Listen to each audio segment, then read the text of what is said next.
മണ്ണടരുകൾ. കഥ ബിജു CP. എടി, നീ ഓർക്കുന്നുണ്ടോ മാന്തിപ്രാന്തിയെ?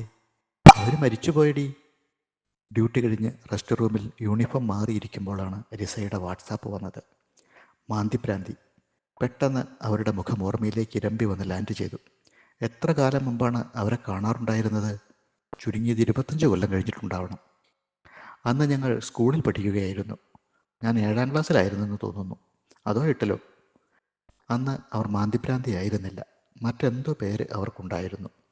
കിണഞ്ഞ് ശ്രമിച്ചിട്ടും പക്ഷേ ആ പേരെനിക്ക് ഓർത്തെടുക്കാനായില്ല. എടീ, മാന്തിപ്രാന്തിയുടെ പേരെന്തായിരുന്നെടി? ലിസയ്ക്ക് ചെറിയൊരു വാട്സാപ്പ് ക്ലിപ്പ് അയച്ച് ഞാൻ ചോദിച്ചു. ഹായ് നിഷി, വരുന്നോ? നമുക്കൊരു കോൾഡ് കോഫി കുടിക്കാം. ലുഫ്താൻസയുടെ ഗ്രൗണ്ട് ഹാൻഡ്ലിങ്ങിലെ മിറിയം റെസ്റ്റ് റൂമിലേക്ക് വന്ന പാടെ എൻ്റെ കയ്യിൽ പിടിച്ചെഴുന്നേൽപ്പിച്ചു. കോൾഡ് കോഫി കുടിച്ചാൽ പിന്നെ വൈകുന്നേരം വേറെ ഒന്നും കഴിക്കേണ്ടി വരില്ല. ഇര വിഴുങ്ങിയതുപോലെ വയറ് നിറഞ്ഞു പോകും. കട്ടിപ്പാലും മധുരവും തണുപ്പും കാപ്പിയും എല്ലാം വളരെ കൂടുതലായിരിക്കും. എല്ലാം കൂടുതലുള്ളതാണ് കോൾഡ് കോഫി, അളവ് പോലും.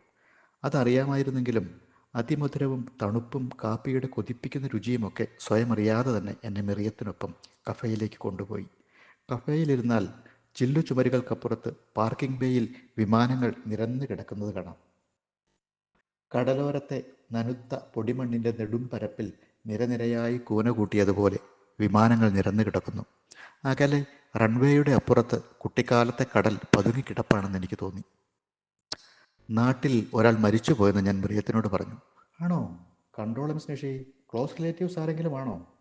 അത് 10-25 കൊല്ലം മുമ്പ് മനോവിഭ്രമം വന്ന് നാട്ടിൽ അലഞ്ഞു നടന്നിരുന്ന ഒരു സ്ത്രീയാണ്.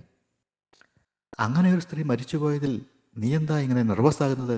മറിയം അതിശയിച്ചു. എനിക്കും അതിശയം തോന്നി. മാന്തിപ്രാന്തിയെക്കുറിച്ച് ഒരിക്കലും ഇങ്ങനെ ഓർത്തിട്ടില്ല. പക്ഷേ അവർ മരിച്ചുപോയെന്ന ഒരു ചെറിയ അറിയിപ്പ് ഏതെല്ലാമോ ലോകങ്ങളിലേക്ക് എന്നെ വലിച്ചുകൊണ്ടു പോകുന്നു. അവർ മരിക്കില്ലെന്ന പോലെ ഒരു തോന്നൽ. പിന്നെയും ഞാൻ മാന്തിപ്രാന്തിയെക്കുറിച്ച് പറയാൻ തുടങ്ങിയെങ്കിലും മിറിയത്തിന് അതിൽ താല്പര്യമുണ്ടായിരുന്നില്ല. കൊച്ചിയിൽ നിന്നെത്തി യൂറോപ്പിലേക്ക് കണക്ഷൻ ഫ്ലൈറ്റിൽ പോകാൻ വന്ന മലയാളം സിനിമാക്കാരുടെ ഒരു ഗ്രൂപ്പിനെ പറ്റി മറിയം പറഞ്ഞു. യൂറോപ്പിൽ 7-8 രാജ്യങ്ങളിലായി 1.5 മാസം കൊണ്ട് 20 പ്രോഗ്രാമുകളുണ്ട് അവർക്ക്. മിറിയം അവർക്കൊപ്പം ചില സെൽഫികൾ എടുത്തത് കാണിച്ചു തന്നു. യൂറോപ്പിലേക്കുള്ള കണക്ഷൻ ഫ്ലൈറ്റുകളിൽ സ്റ്റുഡൻറ്റ് വിസക്കാരേ ഉണ്ടാകാറുള്ളല്ലോ എന്ന് കഴിഞ്ഞ ദിവസവും ഞങ്ങൾ പറഞ്ഞിരുന്നതാണ്. മാന്തിപ്രാന്തിയും ഇതുപോലെ ഒരു കൾച്ചറൽ പ്രോഗ്രാമിന് ഞങ്ങളുടെ നാട്ടിലേക്ക് വന്നതായിരുന്നുവെന്ന് എനിക്ക് തികട്ടി വന്നു. പക്ഷേ അത് പറയും മുമ്പ് മിറിയം എന്നോട് ചോദിച്ചു, എടി, നിനക്ക് മോളെ കൂട്ടണ്ടേ? എനിക്ക് മോളെ കൂട്ടണം. അവളും 7ാം ക്ലാസ്സിലാണ്. സ്കൂൾ ബസ്സിൽ വന്ന് എയർപോർട്ടിന് പുറത്ത് തൊട്ടു ചേർന്നുള്ള ഡേ കെയർ സെൻറ്ററിൽ അവൾ കാത്തിരിക്കും. 1/2 മണിക്കൂറിലധികം സമയമുണ്ട് മോളെത്താൻ. മോളെ കൂട്ടി പോകും വഴി മാളിൽ നിന്ന് നാടൻ കപ്പ പുഴുങ്ങിയതും മീൻകറിയും കിട്ടിയാൽ വാങ്ങിക്കൊണ്ടു പോകണം. ഇനി ഫ്ലാറ്റിൽ ചെന്നിട്ട് ഒന്നും ഉണ്ടാക്കാൻ വയ്യ.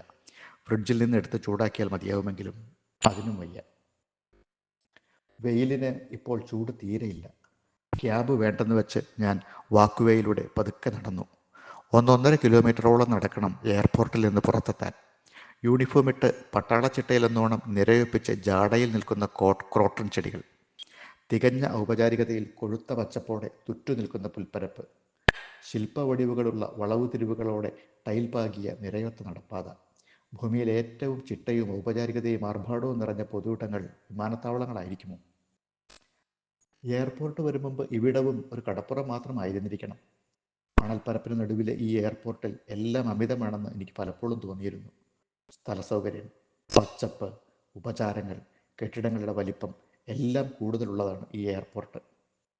എവിടേക്കോ ഉള്ള സഞ്ചാരങ്ങൾക്കിടെ ഇവിടെ വന്നുപെട്ടതാണ് ആദിയും മോളും ഞാനും എന്ന തോന്നൽ ഇപ്പോഴും മനസ്സിൻ്റെ മണ്ണടരുകൾക്കകത്ത് പതുങ്ങിക്കിടപ്പാണ്. അയ്യോ, പോകാറായല്ലോ എന്ന ആദിയോടെ പലപ്പോഴും ഉറക്കത്തിൽ നിന്ന് ഞെട്ടി എഴുന്നേൽക്കുമായിരുന്നു മുമ്പ്. ഒരു നിമിഷം നിന്ന് ഞാൻ മൊബൈലെടുത്ത് ആദിലിനെ വിളിച്ചു. ഹലോ ആദി, ഞാൻ ഇറങ്ങി. ക്യാബ് എടുത്തില്ല ആദി. വാക്കുവയിലൂടെ ഞാൻ നടക്കുകയാണ്. ഡേ കെയറിലെത്താൻ 10-20 മിനിറ്റ് എടുക്കും. മോളുടെ ഫ്രണ്ട്സ് ചിലരൊക്കെ പോയിട്ടുണ്ടാകും. ഞാനും മോളും കൂടി അവിടെ വെയിറ്റ് ചെയ്യട്ടെ? ആദിക്ക് കുറച്ച് നേരത്തെ വരാൻ പറ്റുമോ? വലിയ അസ്വസ്ഥതകളുള്ള ദിവസങ്ങളിലാണ് ഞാൻ ക്യാബ് വേണ്ടെന്ന് വെച്ച് അലങ്കാരപ്പനകളുടെ തണൽ പറ്റി നടക്കാറുള്ളതെന്ന് ആദിലിനറിയാം. അവൻ എന്നോട് സംസാരിക്കാൻ പ്രേരിപ്പിക്കുകയും ചെയ്തു. ആകെ ഞങ്ങൾ 3 പേർ മാത്രമുള്ള ലോകത്ത് ഒരാളുടെ മൂഡ് സ്വിങ്ങുകൾ എല്ലാവരെയും കലിപ്പാക്കി കളയും. ഇടയ്ക്കിടെയുണ്ടാകുന്ന എൻ്റെ മൂഡ് മാറ്റങ്ങളെ ആദിക്ക് വലിയ പേടിയാണ്.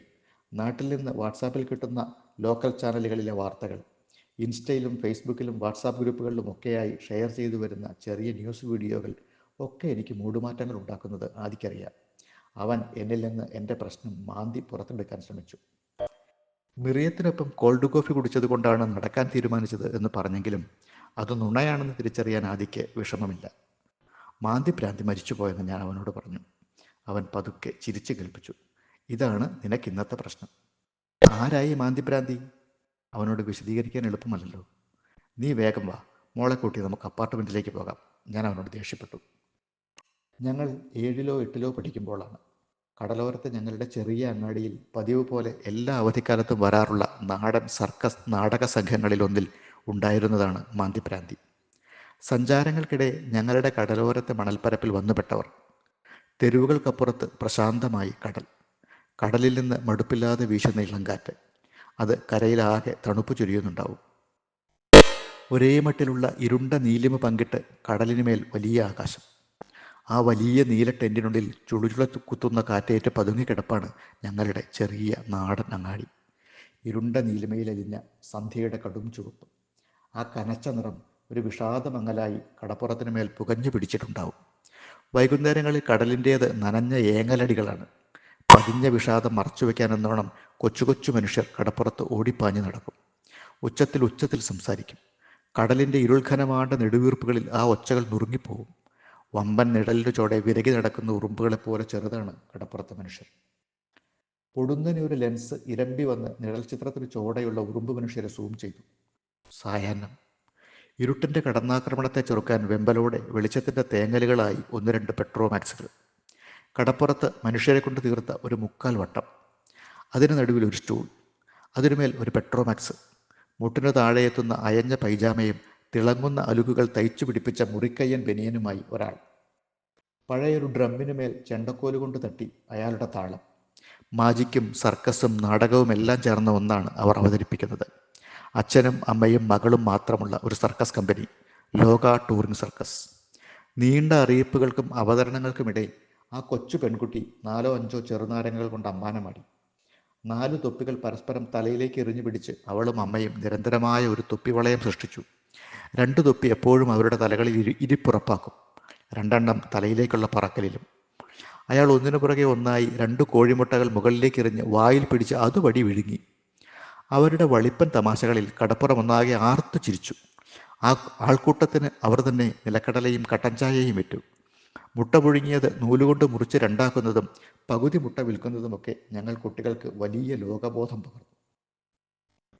നിത്യവും ഞങ്ങൾ കാത്തിരുന്നത് അവരുടെ അവസാനത്തെ ഐറ്റത്തിന് വേണ്ടിയായിരുന്നു. ആ സ്ത്രീയും അയാളും വഴക്കിട്ട് അയാൾ അവരുടെ തലവഴി ഒരു കറുത്ത ചാക്കിട്ട് മൂടി കെട്ടിയിടും. പിന്നെ കടപ്പുറത്ത് മാറ്റി നിരനിരയായി 3 കുഴികളെടുക്കും. അതിലൊന്നിൽ അയാൾ ആ പെൺകുട്ടിയെ ഒരു ചാക്കിലാക്കി മണ്ണിട്ട് മൂടി. മറ്റ് 2 കുഴികളും മൂടി കൂനയാക്കി. പിന്നെ അതിനു ചുറ്റും പലയിടത്തായി അതേ മട്ടിൽ 4-5 മൺകൂനകൾ കൂടി ഉണ്ടാക്കി. പിന്നെ വന്ന് ആ സ്ത്രീയോട് വലിയ വായിൽ ദേഷ്യപ്പെട്ടു പറഞ്ഞു, നിന്റെ മകളെ കുഴിച്ചിട്ടടി, നാളെ അവൾ മുളച്ചു വരുമടി, നിറയെ പെൺകുളന്ത കായ്ക്കുന്ന പെൺമരം കിളിർക്കുമടി. അത് കേൾക്കുമ്പോൾ അവർ അലറി വിളിച്ച് തലവഴിയിട്ട ചാക്ക് വലിച്ചു മാറ്റി വിലാപത്തോടെ കടലിലേക്ക് ഓടും. വഴിയിൽ മൺകൂനകൾ കണ്ട് മാറത്തിടിച്ച് നിലവിളിക്കും. പിന്നെ കൃത്യമായി ചെന്ന് മകളെ അടക്കിയ മൺകൂന മാന്തി അവളെ പുറത്തെടുക്കും. അച്ഛനും അമ്മയും മകളും ആഹ്ലാദത്തോടെ പാട്ടുപാടി നൃത്തം ചവിട്ടും. ആളുകൾ ആർപ്പുവിളിയോടെ അവരുടെ വട്ടത്തിനകത്തേക്ക് നാണയത്തുട്ടുകൾ എറിഞ്ഞു കൊടുക്കും. 2-3 നാൾ കഴിഞ്ഞപ്പോൾ മുതൽ ഞങ്ങളുടെ കുട്ടിക്കൂട്ടങ്ങൾ ആ കുട്ടിയെ അടക്കാനിരിക്കുന്നതിൻ്റെ ഭാഗത്തിനടുത്തായി നിരവധി മൺകൂനകൾ കടപ്പുറത്തുണ്ടാക്കി വെക്കാൻ തുടങ്ങി. അതിനടുത്ത് അയാളും ചില മൺകൂനകൾ ഉണ്ടാക്കും. ഒന്നിൽ ആ മകളെ മൂടും. എത്ര മൺകൂനയുണ്ടെങ്കിലും അമ്മ കൃത്യം കുഞ്ഞിൻ്റെ മൺകൂനയിലേക്ക് തന്നെ എത്തും. ചില നേരങ്ങളിൽ അമ്മ മൺകൂന ഏതെന്ന് മനസ്സിലാകാത്തതുപോലെ തപ്പിക്കളിക്കും. അപ്പോൾ വിജയികളെപ്പോലെ ഉന്മാദമുണർന്ന് ഞങ്ങൾക്ക് ശ്വാസം മുട്ടും. ചിലപ്പോൾ അവർ തപ്പി നിന്ന് ചില മൺകൂനകളിൽ ഓരോ ചവിട്ട് കൊടുക്കും. മാന്തുന്നത് പക്ഷേ കൃത്യം പെൺകുട്ടിയുള്ള മൺകൂന തന്നെയായിരിക്കും. ആ മണ്ണടര് പെണ്ണടരായി ഉയർക്കുമ്പോൾ ഞങ്ങൾ വിശ്വാസം കണ്ടെത്തും. അന്ന് പക്ഷേ അമ്മ വന്ന് മാന്തിയ കൂനയിൽ പെൺകുട്ടി ഉണ്ടായിരുന്നില്ല. ഒരേ മട്ടിലുള്ള 5-6 മൺകൂനകൾ കടപ്പുറത്തുണ്ടാക്കിയിരുന്നു ഞങ്ങൾ. അവൾ മാന്തിയ മൺകൂനയിൽ മകളില്ലെന്ന് കണ്ട് ആൾക്കൂട്ടം വിജയാരവം മുഴക്കി. അമ്മ അടുത്ത മൺകൂന പരതി. അവിടെയും മകളില്ല. ഞങ്ങൾക്ക് ശ്വാസം മുട്ടാൻ തുടങ്ങി. ആൾക്കൂട്ടം അമറി. അടുത്തതിൽ, അടുത്തതിൽ. ഇല്ല, ഒരു മൺകൂനയിലുമില്ല ആ പെൺകുട്ടി. കാണികൾ കണ്ണു തുറച്ച് കിതച്ചു. ആ സ്ത്രീ ഭർത്താവിന് നേരെ തിരിഞ്ഞു. മൺകൂന പരതാനുള്ള ചെറിയ കൈത്തൂമ്പ അയാൾക്ക് നേരെ ചുഴറ്റിയെറിഞ്ഞു. അവൾ അലറിക്കരഞ്ഞു. മണ്ണിൽ വീണ് ചിതറിക്കരഞ്ഞു. ആൾക്കൂട്ടം അയാളെ കുതറിപ്പിടിച്ചു. അയാൾ അലറിക്കൊണ്ട് ഓടി. ആ സ്ത്രീ അയാളുടെയും ആൾക്കൂട്ടത്തിൻ്റെയും പിന്നാലെ ഓടി. പൊടുന്നനെ ഓടി വന്ന് കടലോരത്തെ മണ്ണിടലുകൾ കൈകൊണ്ട് ചിക്കിപ്പരതി. ഞങ്ങൾക്ക് ശ്വാസം മുട്ടി. ഞങ്ങൾ പിടഞ്ഞു വീണു. കണ്ണു തുറച്ചു. ഞാൻ വഴിയരികിൽ വീണുപോയി. CCTVയിൽ കണ്ട് കൺട്രോൾ റൂമിൽ നിന്ന് സെക്യൂരിറ്റിയിൽ അറിയിച്ചിട്ടാണ് ആംബുലൻസ് വന്നത്. ഹെൽത്ത് വോളണ്ടിയർമാർ എന്നെ എടുത്തുണർത്തി. മുഖത്ത് സ്പോഞ്ച് കൊണ്ട് തുടച്ചപ്പോൾ തന്നെ ഞാൻ ഉണർന്നു. കിതയ്ക്കുന്നുണ്ടായിരുന്നെങ്കിലും എനിക്ക് മോളെ കണ്ടാൽ മതിയെന്ന് ഞാൻ പറഞ്ഞു. എൻ്റെ മൊബൈലിൽ നിന്ന് തൊട്ടു മുമ്പ് വിളിച്ച നമ്പറിലേക്ക് വിളിച്ചപ്പോൾ ആദി അവിടേക്ക് ഓടി വന്നു. ആദി, എൻ്റെ മോൾ, എൻ്റെ മോൾ, എനിക്കെൻ്റെ മോളെ കണ്ടാൽ മതി.